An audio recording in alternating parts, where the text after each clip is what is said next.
بسم اللہ الرحمن الرحیم۔ السلام علیکم پیارے ناظرین، ہماری آج کی ویڈیو کا ٹاپک ہے اثار کے حوالے سے۔ آج ہم اثار کے حوالے سے چند دلچسپ واقعات بیان کریں گے۔ اپنی پیاری چیز راہ خدا میں دینے کا ایک ایمان افروز واقعہ۔ مشہور صحابی حضرت سیدنا ابو ذر غفاری مدینہ منورہ کے قریب ایک بستی میں رہا کرتے تھے۔ گزر بسر کے لیے آپ کے پاس چند اونٹ تھے اور ایک کمزور سا چرواہا۔ ایک بار خاندان بنو سلیم کے ایک صاحب آپ کی خدمت میں حاضر ہوئے اور عرض کی، حضور مجھے اپنی صحبت میں رہنے کی اجازت دیجیے، میں آپ سے فیض حاصل کروں گا اور آپ جناب کے چرواہے کا ساتھ بھی دے دیا کروں گا۔ سیدنا ابو ذر نے اپنے ساتھ رہنے کی ایک شرط ارشاد فرمائی کہ آپ کو میری اطاعت کرنی ہوگی۔ عرض کی، کس بات میں؟ فرمایا، جب میں اپنے مال میں سے کوئی چیز راہ خدا عزوجل میں دینے کا کہوں تو سب سے بہترین شے دینی ہوگی۔ انہوں نے منظور کر لیا اور صحبت بابرکت سے فیض یاب ہونے لگے۔ ایک دن کسی نے سیدنا ابو ذر غفاری سے عرض کی، حضور یہاں ندی کے کنارے کچھ غربا آباد ہیں، ہو سکے تو ان کی کوئی مدد فرمائیے۔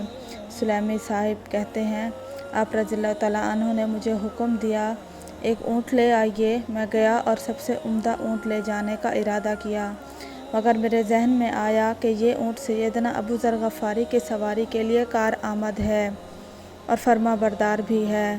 مقصود تو صرف گوشت تقسیم کرنا ہے، لہٰذا اس کے بدلے اس کے بعد کے درجے کی بہترین اونٹنی پیش کر دی۔ فرمایا، آپ نے خیانت کی ہے، میں سمجھ گیا اور اسی اونٹ کو حاضر کر دیا۔ آپ رضی اللہ تعالیٰ عنہ نے حکم فرمایا کہ ندی کے کنارے جتنے گھر آباد ہیں سب کی گنتی فرما لیجیے اور میرے گھر بھی اس میں شامل کر لیجیے۔ پھر اونٹ کو قربان کر کے سب کے گھروں میں برابر گوشت پہنچا دیجیے۔ میرے گھر میں بھی دوسروں کے مقابلے میں کوئی بوٹی زائد نہ جانے پائے، اس کا خیال رکھیے۔ حکم کی تعمیل کر دی گئی۔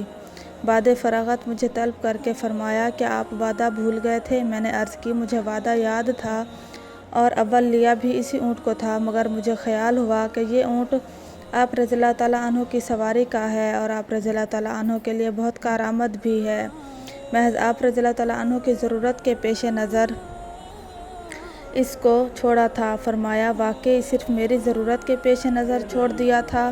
عرض کی، جی ہاں۔ فرمایا، اپنی ضرورت کا دن نہ بتا دوں؟ سن لو، میری ضرورت کا دن تو وہ دن ہے جس دن میں قبر کے گڑھے میں تنہا ڈال دیا جاؤں گا، باقی رہا مال تو اس کے 3 حصے دار ہیں، تقدیر جو مال لے جانے میں کسی کا لحاظ نہیں کرتی، وارث جو تیرے مرنے کے بعد منتظر رہتا ہے کہ کب تو مرے اور وہ تیرے مال پر قبضہ کر لے، تیسرا حصے دار تو خود ہے۔ جب تقدیر اور وارث مال لینے کے معاملے میں کوئی رعایت نہیں کرتے تو اپنا حصہ لینے میں کیوں پیچھے رہتا ہے؟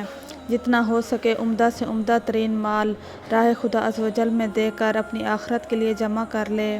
یہ فرما کر آپ رضی اللہ تعالیٰ عنہ نے چوتھے پارے کی ابتدائی آیت کریمہ تلاوت کی، لن تنالوا البر حتی تنفقوا مما تحبون، تم ہرگز بھلائی کو نہ پہنچو گے جب تک راہ خدا میں اپنی پیاری چیز نہ خرچ کرو۔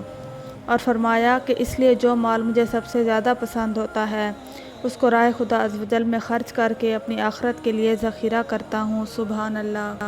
اسی طرح ایک اور واقعہ میں حضرت سیدنا عبداللہ بن جعفر اپنی کسی زمین کو دیکھنے نکلے اور راستے میں کسی باغ میں ٹھہرے، وہاں ایک غلام کو کام کرتے دیکھا۔